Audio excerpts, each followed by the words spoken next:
El 21 del mes séptimo, el mes Tisri, la palabra de Jehová llegó por medio del profeta Ageo diciendo: habla ahora a Zorobabel, hijo de Salatiel, gobernador de Judá, y a Josué, hijo de Josadac, sumo sacerdote, y al resto del pueblo diciendo: ¿quién queda entre vosotros que haya visto esta casa en su primer esplendor? ¿Y cómo la veis ahora? ¿No es ella y la nada una misma cosa ante vuestros ojos? Ahora pues, esfuérzate, Zorobabel, dice Jehová, y esfuerza también tú, Josué, hijo de Josadac, sumo sacerdote, y esfuércense todo el pueblo de esta tierra, dice Jehová, y actuad, porque yo estoy con vosotros, dice Jehová Sabaoth, según el pacto que hice con vosotros cuando salisteis de Egipto.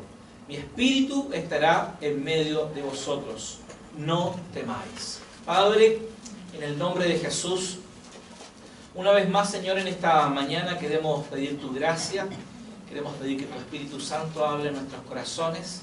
Tú eres el único que puede obrar, Señor. Tú eres el único que puede hacernos entender profundamente esta palabra en nuestros corazones. Tú eres el mejor maestro. Nada se compara a ti, Señor. En el nombre de Jesús, que todos nuestros sentidos, que todo nuestro corazón, toda nuestra mente, Señor, estén enfocados en lo que tú quieres enseñarnos hoy día. En el nombre de Jesús. Amén. Amén. Amén. El tema de hoy día se llama: los hechos y los sentimientos no están siempre de acuerdo. ¿Por qué?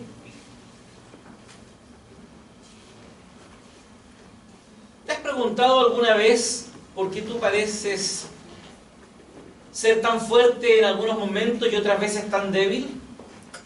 ¿Te has preguntado cómo podrías aumentar tu compromiso con el Señor? ¿Te has preguntado alguna vez por qué tus sentimientos son tan cambiantes? ¿Te has preguntado qué podrías hacer para controlar tus sentimientos? Estas son algunas de las preguntas que nos ayudan a ver que necesitamos para reconstruir nuestra espiritualidad. Recuerde que este sermón está en base a este gran sermón que hemos estado desarrollando del texto de Ageo, reconstruyendo la espiritualidad de la iglesia del siglo XXI. Y nacen también estas preguntas al ver el texto del cual hoy desarrollaremos el sermón, e intentaremos dar respuesta a estas inquietudes. Y haciendo un poco de análisis del contexto del libro de Ageo, que ya lo hemos visto, en el primer mensaje el profeta pudimos observar el enfoque de la condición caída que manifiesta el escritor de este pueblo que estaba escuchando en Ageo capítulo 1. ¿Cuál era ese enfoque de la condición caída que manifestaban los oyentes? Individualismo, indiferencia. Eso es lo que manifestaba el texto de Ageo, según el verso 6 y el verso 9. Pero también había necesidad, según el verso 10 al 11 del capítulo 1. Estas tres cosas fueron el resultado del individualismo y la indiferencia en la casa del Señor.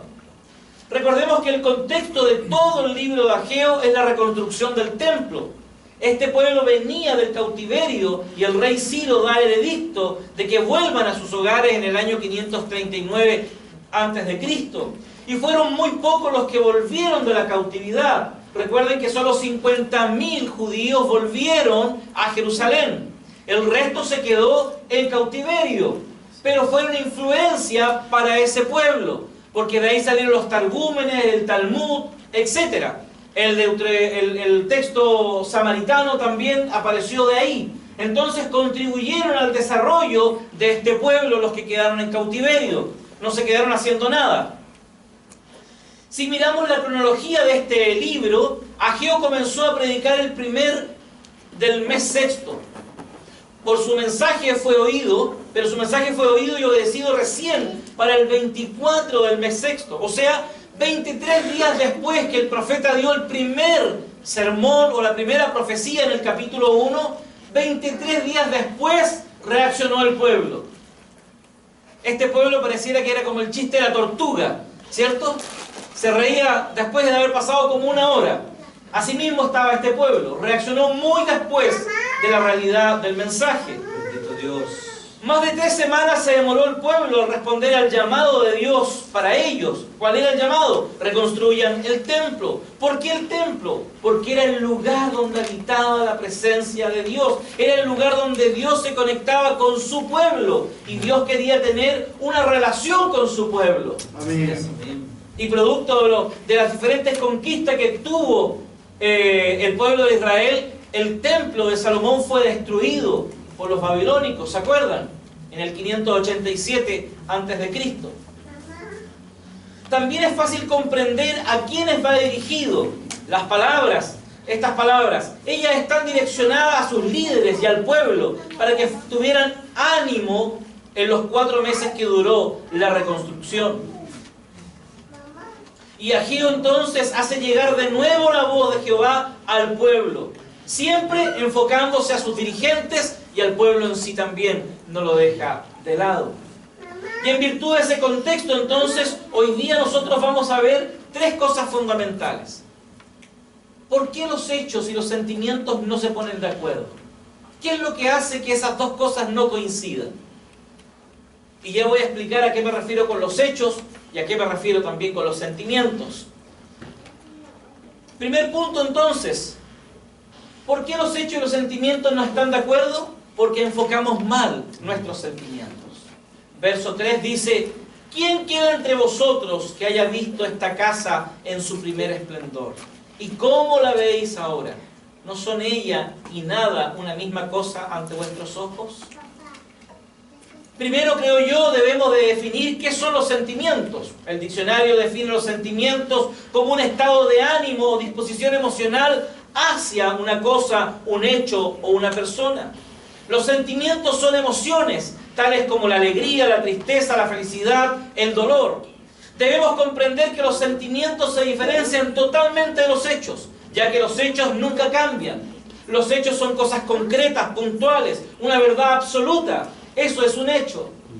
Los sentimientos son vulnerables, depende de cómo te levantes, cómo te sientas, etc. Mientras que nuestros sentimientos siempre están cambiando. El estado de salud afecta nuestros sentimientos. Nuestra relación con otras personas afecta los sentimientos. Hasta un cambio de clima puede afectar nuestros sentimientos. ¿A quién no le pasa que en invierno, cuando está lloviendo, mira hacia afuera y dice: oh, no me quiero levantar, me quiero quedar acostadito? O cuando hace mucho calor, lo único que queremos es salir, refrescarnos, y hay diferentes sentimientos con el cambio de clima, el calor, el frío, la lluvia, etc. Todo nos hace cambiar los sentimientos. Todo nos deja vulnerables. Los sentimientos son muy vulnerables. Por eso cuando uno tiene un compromiso, pero no tiene los sentimientos claros, jamás debe comprometerse. Porque por lo general va a errar el blanco. ¿Por qué? Porque los sentimientos son vulnerables. Siempre están cambiando. Siempre se están modificando. Aquel príncipe azul que tú pensaste que era de un momento para otro, dejó de ser un príncipe azul y se transformó en lo que era, un sapo. ¿Cierto? O aquella princesa que tú veías tan delicada, tan linda, cuando te das cuenta de la realidad, es Fiona. Pero para comprender cuáles eran los sentimientos que este pueblo tenía, debemos mirar un poco más hacia atrás. Debemos mirar 16 años atrás. Vaya conmigo a Esdras capítulo 3, verso 12 al 13.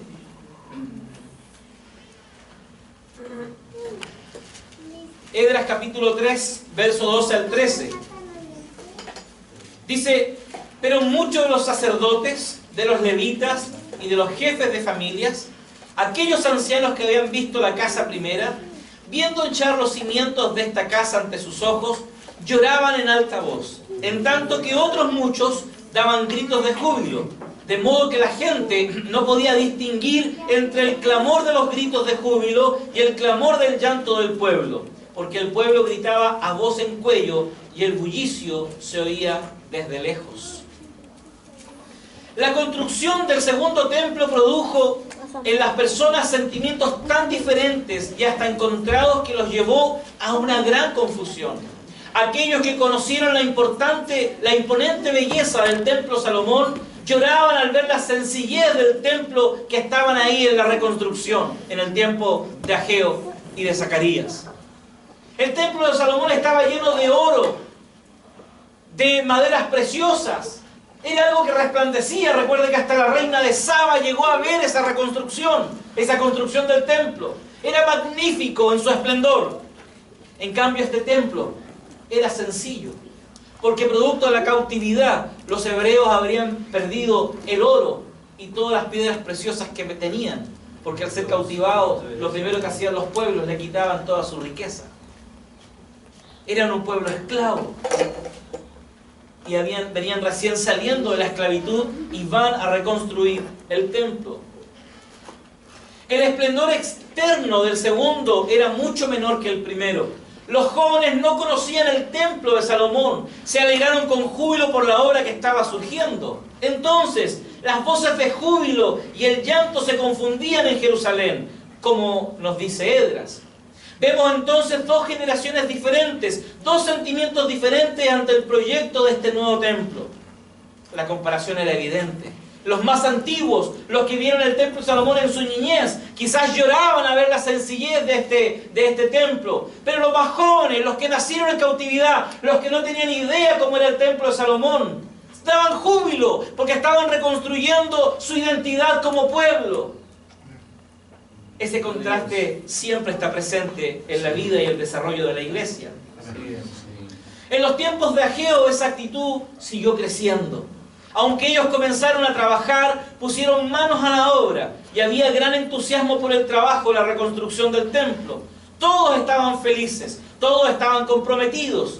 Las expectativas que ellos tenían eran muy altas, pero rápidamente se frustraron.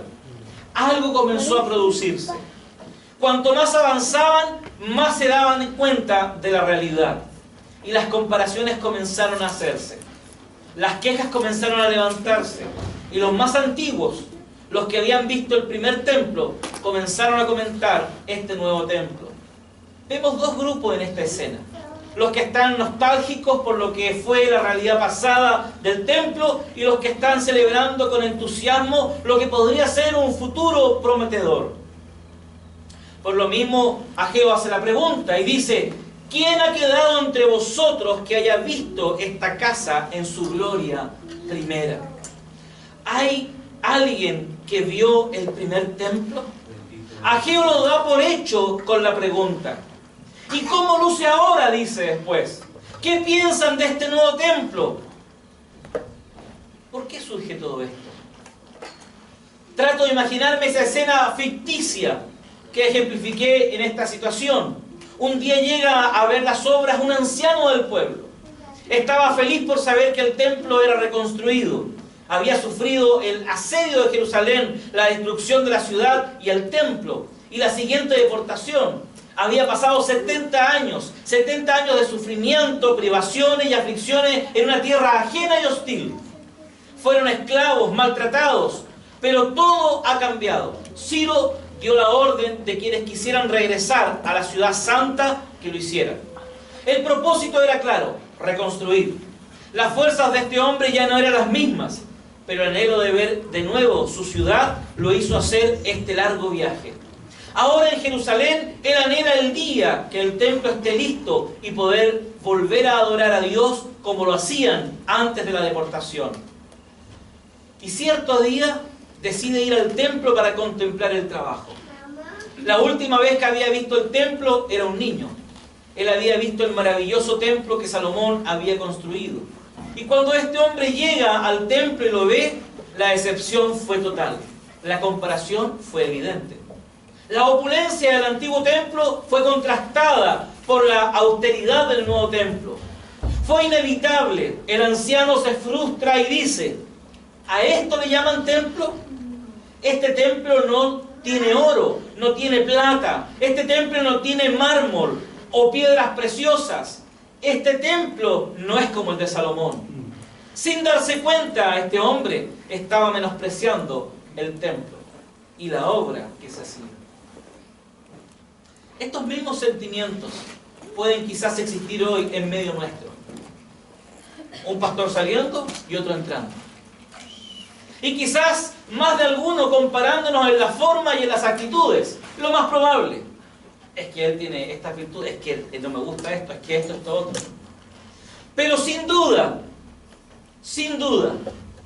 que esa nostalgia, aunque muy bien sentida, puede ser que no esté bien enfocada. Y los otros, mirando con entusiasmo un futuro prometedor, puede ser que también no estén bien enfocados. Cualquiera de las actitudes en las que te encuentres hoy, déjame decirte que la nostalgia siempre está acompañada de una mirada del pasado. Es como cuando tú vas a un asilo de ancianos. Los ancianos te hablan de todos sus años dorados. Lo que vivieron, lo que hicieron, lo que hacían, lo que no hacían. Y siempre terminan con la frase, mis tiempos eran mejores que el de hoy día. ¿Cierto? Ellos lo único que tienen en su cabeza es lo mejor que era su tiempo en comparación con el que están viviendo. Nosotros como padres, ¿cuántas veces nos le hemos dicho a nuestros hijos, mis tiempos eran mejores que los tuyos? Nosotros respetábamos a nuestros padres. Ustedes hoy día no respetan a nadie. Comparamos. Inconscientemente hacemos esas comparaciones generacionales y que no ayudan en el crecimiento ni en el desarrollo a nadie.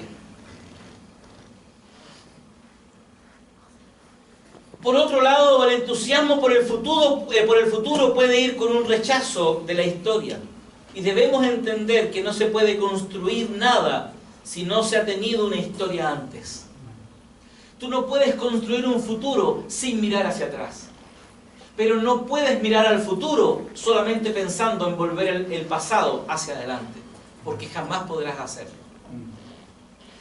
Porque al fin y al cabo tú eres producto de la historia que has construido.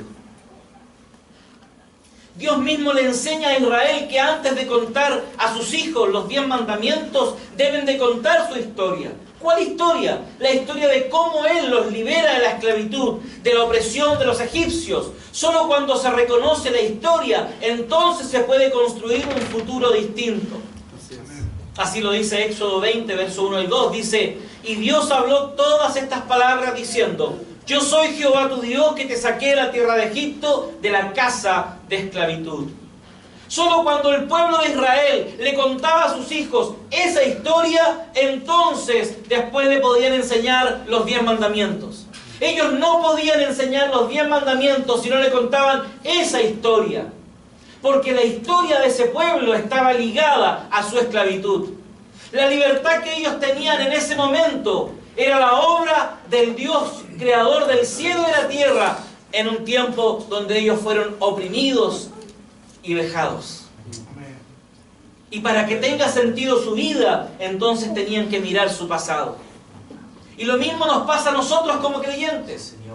Los creyentes muchas veces llegamos al Señor y lo primero que empezamos a decir y a hablar, no, Dios me transformó. No, déjame decirte algo, Dios no te ha transformado, todavía no te cambia, te está cambiando. Estás en un proceso de transformación, estás en un proceso de cambio, pero todavía no estás cambiado. No puedes hablar de una transformación completa cuando estás en un proceso. Así es, bendito eres mi Dios. Y muchas veces perdemos de vista nuestra historia y hablamos de aquellas cosas que nosotros hacíamos. Yo me recuerdo actitudes propias que yo tenía cuando iba a un restaurante a comer hace 10 años atrás con mi familia. ¿Se acuerdan que hace 10 años atrás se separaban los de fumador y no fumador? Entonces tú decías, no, no fumadores. Y si yo era una fumarola, yo me fumaba 2 paquetes de cigarrillos al día. Y rechazo lo que yo era. Me olvido de mi historia. Y otros, por otro lado, cuentan con jactancia lo que era su vida, ¿o no? No, yo era un ladrón, yo era esto otro, y se jactan de todas las cosas que hacían. Cuando la verdad que debiéramos de tener dolor, angustia en nuestro corazón por nuestra vida pasada sin Cristo. Amén. Amén. Porque no me enorgullece lo que era antes. Y a nosotros nos podría pasar exactamente lo mismo. Ponernos tan nostálgicos que ya no está este o aquel. Sí, Es que yo me llevaba tan bien con el pastor Guido. El pastor Alejandro es tan pesado. Amén. ¿Cierto? Aprovechen de sacar lo que tienen del corazón. O el pastor David, no, es muy nuevito el pastor David. comparaciones que dañan el cuerpo, que no edifican la vida de Cristo. Que dejaremos de hacer lo que realmente debemos hacer en la construcción de nuestra espiritualidad del reino de Dios. Pero dependerá de nosotros el no olvidarnos cómo Dios los acompañó durante 4 o 5 años que estuvieron con el pastor Guido. Y como desde aquí en ahora o en adelante reconstruimos nuestra espiritualidad y el reino de Dios para alcanzar a otros. Porque si la iglesia no tiene ese objetivo, entonces de más estamos reuniéndonos acá. ¿Se da cuenta dónde está el énfasis de este pueblo? El énfasis de este pueblo estaba sucediendo en los tiempos de Ageo. Estaban preocupados de los aspectos materiales. No estaban preocupados de la presencia del Señor. Ellos estaban preocupados de las cosas materiales, de que no había oro, no había plata, no había mármol en el templo, que era un templo sencillo. Lo que ellos perdieron de vista en ese proceso es que el templo era significativo no por el costo, sino porque quién habitaba dentro de ese templo. Y eso es lo que perdemos de vista nosotros. Perdemos de vista quién es el que está con nosotros. Y ponemos más énfasis en las cosas sentimentales, domésticas, de nosotros mismos. Y por eso no crecemos, por eso no avanzamos. Por eso no permitimos muchas veces que el Evangelio rompa eso en nuestros corazones. ¿Cómo responde entonces Dios al menosprecio de su obra de este pueblo? Punto 2. Porque no creemos en los hechos. Verso 4. Ahora pues esfuérzate, Zorobabel, dice Jehová, y esfuérzate también tú, Josué, hijo de Josadac, sumo sacerdote, y esfuércese todo el pueblo de esta tierra, dice Jehová. Amén. Y actuad. Amén. ¿Por qué? Porque yo estoy con vosotros, dice el Señor. ¿Qué es un hecho?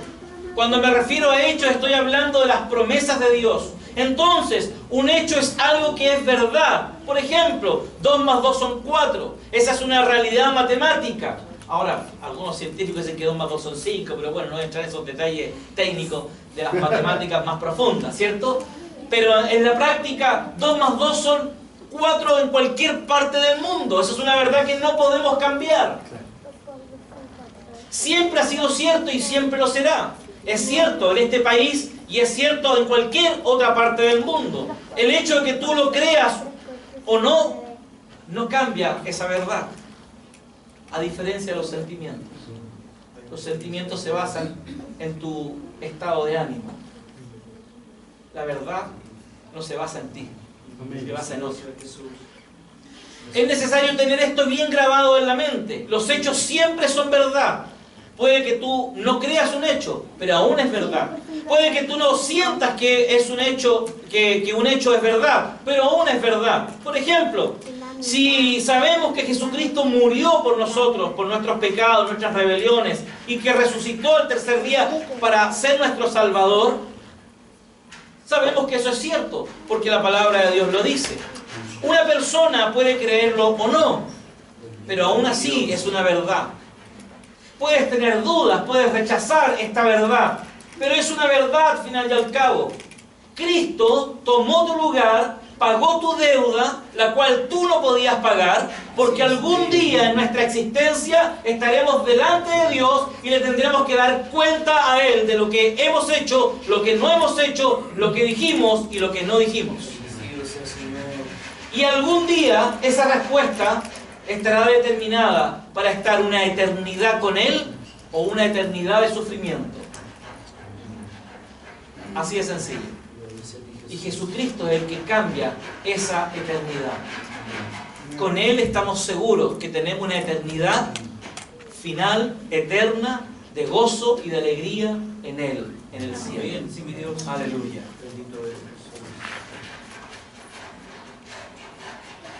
Las palabras del verso 4 han de haber sido pronunciadas con pasión arrebatadora.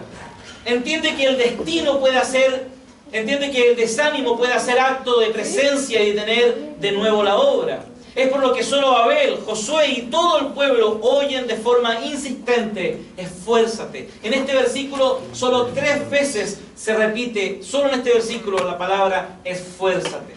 La Reina Valera traduce esfuérzate 2 y el otro dice cobrad ánimo. Pero la verdad que es la misma. Hakak.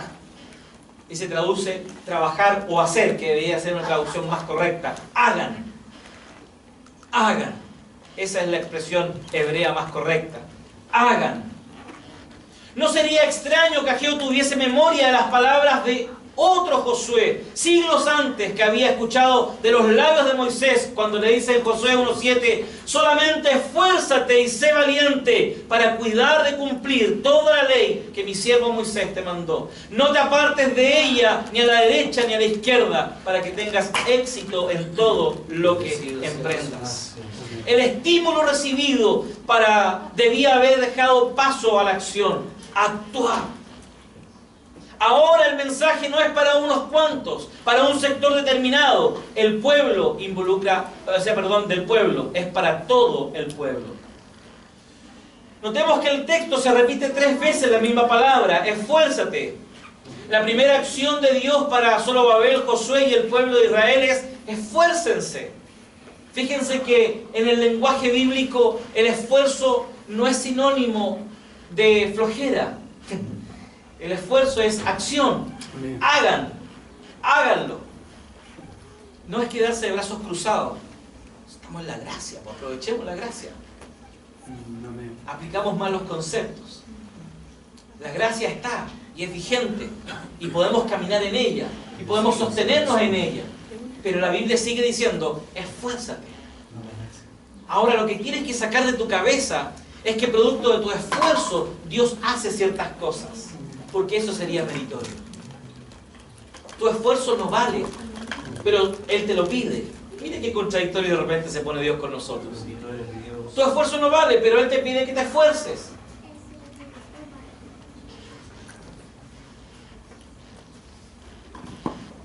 Y le pide al pueblo de Israel a esforzarse, a sacrificarse por el Señor. Y la segunda petición es, actúen, hagan. Otras traducciones usan trabajar. Dios le estaba mostrando la receta del éxito a su pueblo, ya que el Señor sabe que esforzarse sin motivación en algún momento nos frustra, cansa y también nos desmaya. Este pueblo sabía de lo que estaban escuchando.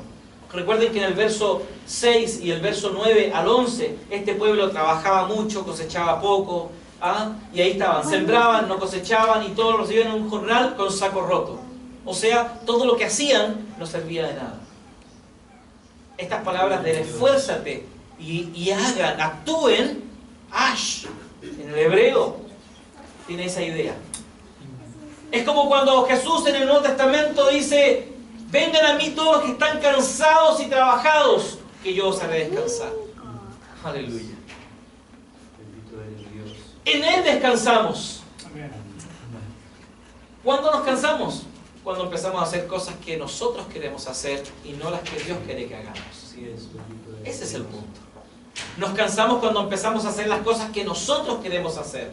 Nuestro propio esfuerzo para ser vistos, notados, lo que sea, la motivación que sea, correcta o incorrecta. Pero es nuestro trabajo. En cambio, cuando nos movemos en virtud de lo que Dios quiere que hagamos, eso no produce cansancio. Porque es Dios guiándonos. Y ahí podemos descansar en Él.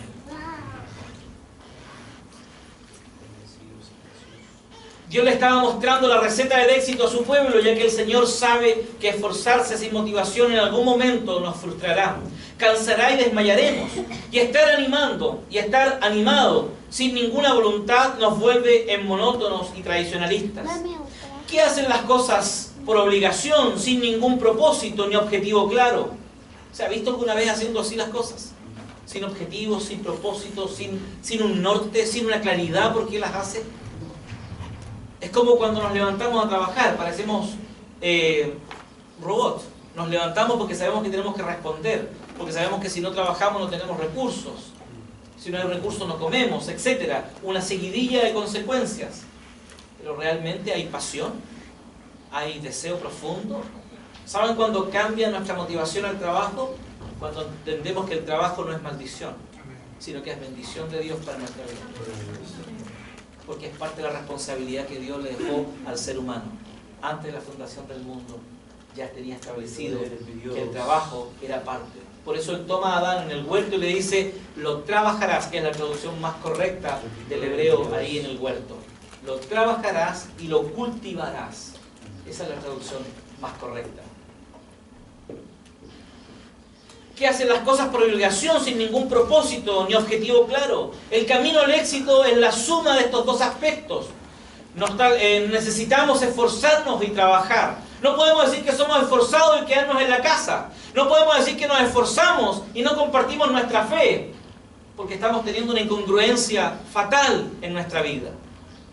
El Señor en simples palabras les dice, no dejen de trabajar sencillamente porque el recuerdo de las glorias pasadas opaca este templo. No dejen de trabajar porque va saliendo un pastor y va entrando otro. No dejen de trabajar porque piensan que el pastor que está no es adecuado. No dejen de trabajar. Así es. Porque no tiene que ver con la persona, Así es, tiene que ver con Dios, no con las personas. El problema es que los judíos no habían entendido algo. ¿Qué cosa? Que el templo en el tiempo del Antiguo Testamento era hermoso y bello, no por la plata o el oro o las piedras preciosas que había ahí, sino por quien habitaba o vivía en él. Amén. Esta iglesia tiene sentido no por las personas que se reúnen, tiene sentido porque Dios mora en nuestras vidas y en nuestros corazones, y Él le da sentido a nuestra vida. Amén. Por eso tiene Gloria a Dios. sentido el reunirnos cada domingo, cada martes y cada jueves, porque eso hace sentido. Pero ¿cuál es el hecho concreto que nos debe motivar a esforzarnos y trabajar en el Señor? Una promesa eterna. ¿Saben cuál es? Yo estoy con vosotros. Bien. Una vez más se repite la promesa con ocasión del primer mensaje. Versículo 13 del capítulo 1. ¿Qué dice Ageo? Yo estoy con vosotros. Y otra vez se lo repite en el capítulo 2. Yo estoy con vosotros. Parece que a través de la historia, el cristianismo, la persona, el creyente, alguien que tiene una relación con Dios, olvida esta importante premisa para nuestra vida. Yo estoy con ustedes. Amén. No estamos solos. Parece que eso nos hemos olvidado.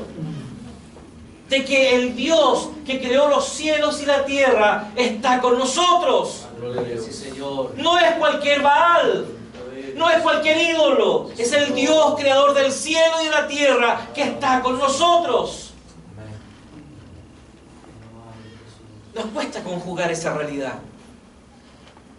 Pero ¿hay constancia de que su presencia continua estará con ellos?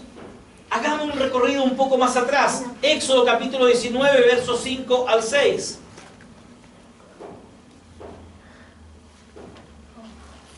Ahora pues, si de veras escucháis mi voz y guardáis mi pacto, seréis para mí un pueblo especial entre todos los pueblos, porque mía es toda la tierra, y vosotros me seréis un reino de sacerdotes y una nación santa. Estas son las palabras que dirás a los hijos de Israel. Aleluya. Fíjense la promesa, con palabras distintas, pero es igual la promesa. Seréis para mí un pueblo especial entre todos los pueblos. Éxodo 29, verso 45 al 46. Yo habitaré en medio de los hijos de Israel y seré su Dios. Y conocerán que yo soy Jehová, su Dios, que los saqué de la tierra de Egipto para habitar en medio de ellos. Yo, Jehová, su Dios. ¿Cuál es la promesa que viene arrastrándose desde atrás en la vida de este pueblo? Yo estoy con ustedes. ¿Cuál es la promesa que olvidamos constantemente? Que Él está con nosotros. Y por esa razón, entonces caminamos sin dirección en nuestra vida, porque pensamos que estamos solos. Esta es la promesa que se transforma en el hecho concreto que nos debe motivar a esforzarnos y trabajar en el Señor. Jesús mismo, antes de irse, les recordó esta promesa a los apóstoles. Mateo 28, verso 20. He aquí, yo estoy con vosotros todos los días hasta el fin del mundo. No tan solo Dios antes prometió que iba a estar con nosotros, sino que también Jesús, estando en la tierra y después yéndose a su gloria, nos promete que estará con nosotros. En otras palabras, no estaremos solos. Gloria a Dios, Jesús, bendecido sea el Señor. Pero caminamos como si estamos solos. Así es. Caminamos como si Dios no existiera. Caminamos como si Dios no estuviera con nosotros. Oramos sin creer que Él responderá a nuestras oraciones. Oramos por religiosidad, oramos porque tenemos que orar, pero no oramos esperando la respuesta de Dios. Hemos perdido el asombro de ser creyentes, ¿o no? ¿Cuántos llegan cada domingo asombrados por lo que Dios quiere hacer, por lo que Dios quiere comunicar a través de cualquiera que predique la palabra? Hemos perdido el asombro, hermanos. Debemos recuperar el asombrarnos con Dios, porque Dios nos asombra cada domingo. Señor, Dios. Aleluya. La verdadera prosperidad no se basa en cuánto acumulamos materialmente, sino en que Él está con nosotros en todo nuestro andar. E incluso en nuestros errores, Él no deja de estar con nosotros. ¿Por qué? Porque es su promesa. Él estará con nosotros. Amén. Tan solo la idea de pensar que por un error tuyo Dios se apartará de ti es violar un principio del reino de Dios. Su promesa de que Él está con nosotros. Así de sencillo. ¿Cómo entonces solucionamos que los hechos y los sentimientos puedan estar coherentes? Tercer punto y final. Creyendo a los hechos de Dios. Verso 5. Según el pacto que hice con vosotros cuando salisteis de Egipto, mi espíritu estará en medio de vosotros. No temas. Gloria a Dios. ¿No te animan estas palabras? Que en medio de todo trabajo que se hace para el Señor, Él no nos deja solos, sino está a nuestro lado, y que su Espíritu inunda nuestras vidas. ¿Cuán poderosas son esas palabras para nosotros? ¿Cuántos no se desaniman o se apartan porque creen que el Señor los abandonó o ya no los escucha, o porque creen que Dios se alejó de ellos? ¿Cuántos de ustedes no han caminado un día cualquiera en la vida y han dicho, pareciera que Dios se olvidó de mí? Yo viví ese sentimiento de abandono, sentir que oraba y que Dios no me escuchaba. Me sentí por largo tiempo en esa condición, en que Dios no me escuchaba. Iba a la iglesia de forma rutinaria, meditaba, pensaba, y no había para mí satisfacción. Hasta que Él habló conmigo, que nunca me había abandonado. Bendito Dios. Pero fíjate muy bien lo que Ageo quiere dejarnos en claro. Incluso en un pueblo tan individualista e indiferente como Israel, después de la deportación, la misericordia del Señor se manifiesta. Dios no abandonaría a su pueblo. No los abandonó cuando fueron deportados, no los abandonó en Babilonia, y ahora no los va a abandonar cuando regresen de su cautiverio. Qué maravillosa es la misericordia y la fidelidad del Señor. Dios dice, ¿por qué no los abandona? Según el pacto que hice con vosotros cuando salisteis de Egipto. Dios hace todo lo que hace porque Él es fiel. ¿Fiel a qué? A su pacto, a sus promesas. Él, al momento de llamarnos, se compromete a estar con nosotros, a guiarnos. Amén. Bendito eres mi Dios. Aleluya. Gracias, Jesús. Y porque Él se compromete, tú puedes tener seguridad. Amén. Y porque Él dice que yo voy a estar contigo hasta el fin de los tiempos. Por eso Pablo dice en Filipenses 1:6, estando persuadidos de esto, que el que comenzó la buena obra en vosotros, la perfeccionará hasta el día de Jesucristo. Amén. Bendito Dios. ¿Cuál es tu sentimiento hoy día?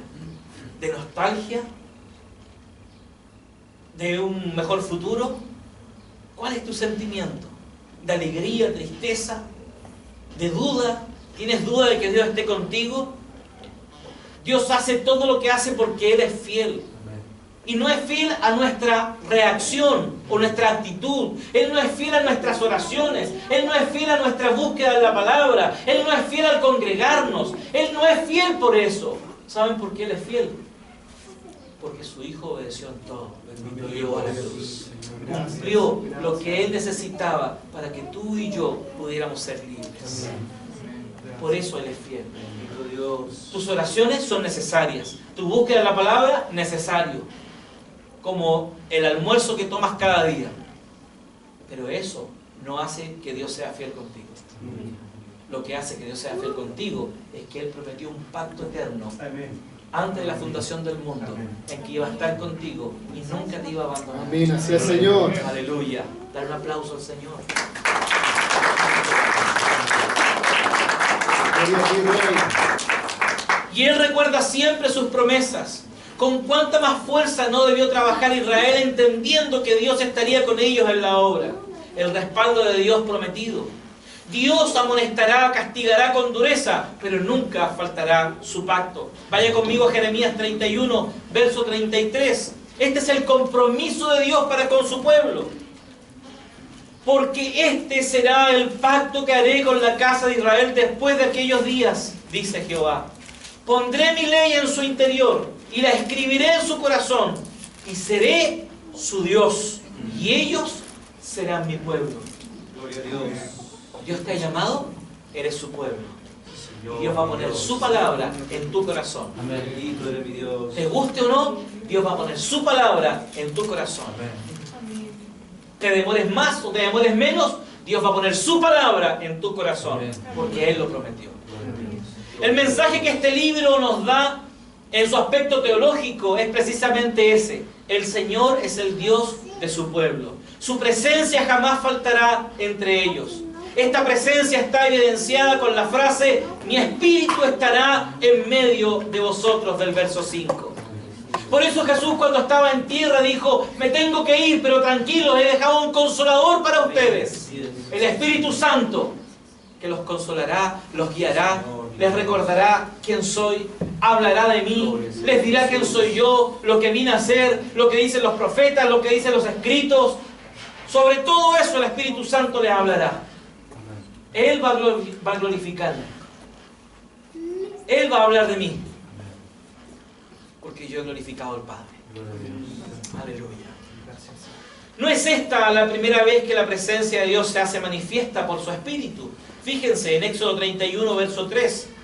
Mira, le dice a Moisés, está hablando de Bezaleel, ¿cierto? Le dice: mira, yo he llamado por nombre a Bezaleel, hijo de Uri, hijo de Ur, de la tribu de Judá, y lo he llenado del Espíritu de Dios, con sabiduría, entendimiento, conocimiento y toda habilidad de artesano. Aleluya. Bendito eres mi Dios. Dios te ha llamado, te ha dotado de habilidades que, aunque no las hayas aprendido y las tienes, Dios te las ha dado a ti. Gloria a Dios. ¿Para qué? Para que lo glorifiques a Él. Amén. Primera de Samuel 16 dice: entonces el Espíritu de Jehová descenderá sobre ti con poder y profetizarás con ellos y serás cambiado en otro hombre. Eso es lo que le dice Samuel a Saúl cuando van a ungirlo como rey. Aleluya. El Espíritu de Dios siempre ha estado con su pueblo. Siempre ha estado ahí ministrándonos. Primera de Samuel 11:6 dice: y cuando Saúl oyó estas palabras, el Espíritu de Dios descendió con poder sobre él y se encendió su ira en gran manera. Tan temprana referencia al Espíritu de Dios anticipa su manifestación plena cuando llegue el tiempo en que Dios provea algo mejor para nosotros. Hebreos 11:40 dice: para que no fuesen ellos perfeccionados aparte de nosotros, porque Dios había provisto algo mejor para nosotros. ¿Qué es eso mejor? Su Espíritu en nosotros, ya no fuera de nosotros, ya no en el templo, en nosotros. Sí, Señor. Aleluya. Jesús. El Espíritu Santo en nosotros, no fuera de nosotros. Algunos piensan, entre paréntesis, tienen la mala idea de pensar de que cuando están pecando el Espíritu Santo no está haciendo como el loco. Una vez le dije a un matrimonio dándole consejería que estaban en adulterio, le dije: en tu adulterio, en medio de tu pecado, Dios estaba mirando. Él no se tapa los ojos ante tu pecado. Eso nos debe hacer reflexionar cada vez que pecamos. Porque Dios está ahí presente. Cristo estaba en la iglesia mientras duró su ministerio, y ahora, cuando la palabra eterna se hizo carne y el Espíritu Santo fue enviado para habitar en medio del pueblo de Dios, es cuando la profecía se cumple. No hay razón para temer entonces. Si Dios estuvo con su pueblo en las duras jornadas del desierto sin que les faltara nada, mayormente a nosotros que hemos creído hoy. Él nos ha dejado su Espíritu para que podamos cumplir su mandato. Hechos 1:8 así lo testigua. Pero recibiréis poder cuando el Espíritu Santo haya venido sobre vosotros y me seréis testigos en Jerusalén, en toda Judea, en Samaria y hasta lo último del tiempo. Yo tenía un pastor amigo, Juan Berli, que decía esta frase y que me gustaba mucho. Hace todo lo que Dios ponga en tus manos. Porque si Dios lo pone en tus manos, es porque te ha capacitado para hacerlo. Agustín oraba, decía, dame lo que tienes y pídeme lo que quieras. Cuando Dios te desafía a algo, es porque Él ya ha puesto las herramientas en ti para que puedas caminar en ello y hacerlo. Amén. Amén, mi Dios. Concluimos entonces. En conclusión, debemos entender que no vivimos en base a lo que sentimos, porque ellos nos llevarán a errar. Jamás podemos caminar en esta vida con base primordial en los sentimientos. Los sentimientos son vulnerables, son cambiantes. Los sentimientos pueden modificarse de un rato a otro. Solo cuando entendemos que son los hechos concretos, las promesas del Señor, la palabra del Señor, la que nos da la seguridad de caminar con seguridad, valga la redundancia, en una vida segura, de un ministerio seguro. Bendito eres, mi Dios. La eficacia de un ministerio no tiene que ver con los años que lleva. La eficacia de un ministerio tiene que ver cuánto valora la palabra de Dios en su vida. ¿Cuál es la realidad de la palabra de Dios en su vida? Y por último, debemos descansar en el pacto del Señor. No puede haber seguridad en lo que hacemos nosotros o en nuestras disciplinas. Nuestra seguridad es que Él ha prometido estar con nosotros aún en medio de nuestras crisis y fracasos. Él ha prometido estar con Bendito nosotros. es mi Dios. ¿Cómo aplicamos esto para nuestra vida? ¿Cómo encontramos ahí a Cristo en medio de esta realidad que el Ageo está hablando entonces? El verso 5 nos da esa clave. El pacto y el yo estoy con vosotros se unen para hacer una realidad para nuestra vida. Génesis 3:15, hay un pacto eterno que hace Dios y el Hijo. Antes de la fundación del mundo, ahí en Hechos 4, 27, 28, dice que en este mundo se juntaron para hacer cuanto tu mano y tu palabra habían antes determinado que sucediese. Era el sacrificio de Cristo en la cruz. Antes de la fundación del mundo, el Padre y el Hijo habían acordado que Cristo fuera a la cruz. Eso se le llama un pacto intratrinitario. Y ese es el fundamento del pacto de gracia de Génesis 3:15, donde el Padre dice entonces, y pondré enemistad entre ti y la mujer, entre tu descendencia y su descendencia. Esta te herirá en la cabeza y tú le herirás en el talón. Y todos los pactos restantes en el proceso de la historia, el pacto con Noé, que es un pacto de preservación, es donde Dios decide preservar la raza humana caída ya. Y decide preservarla, separar a una familia de la multitud de familias que habían en ese momento, separar a una familia, ponerla en un arca, subirla a esa arca y salvaguardar la raza humana. Y después el pacto con Abraham es un pacto de promesa, es un pacto donde Dios decide y dice, yo voy a estar con ustedes, haré de este pueblo una nación grande, numerosa, de todo pueblo y nación. Y podemos ver entonces en Apocalipsis 22 y 20-21, donde nos muestra Juan y nos dice que una multitud incontable adoraban y decían, Santo, Santo, Santo, el Señor Todopoderoso. Aleluya. De toda raza y nación, Dios ha separado un cuerpo para adorarle. Amén. Y el pacto de gracia continúa con el pacto de Moisés, el pacto de la ley, donde Dios establece normas, no para prohibirnos caminar, sino para darnos seguridad y llegar a la eternidad seguros. ¡Aleluya! Amén. Y después viene el pacto del reino, el pacto de David, donde Dios dice, levantaré un rey sobre ustedes, ya no serán un pueblo sin rey, yo los gobernaré, yo seré su pastor. ¡Aleluya! Hasta que llegue la promesa de Jeremías 31-33, el pacto mosaico, el pacto mesiánico. Cristo en nuestros corazones, viviendo en nuestra vida. Aleluya. Solo en el pacto podemos unir esta realidad para nosotros. Yo estoy con ustedes, dice el Señor. Amén. Aleluya. Póngase en pie, querido hermano.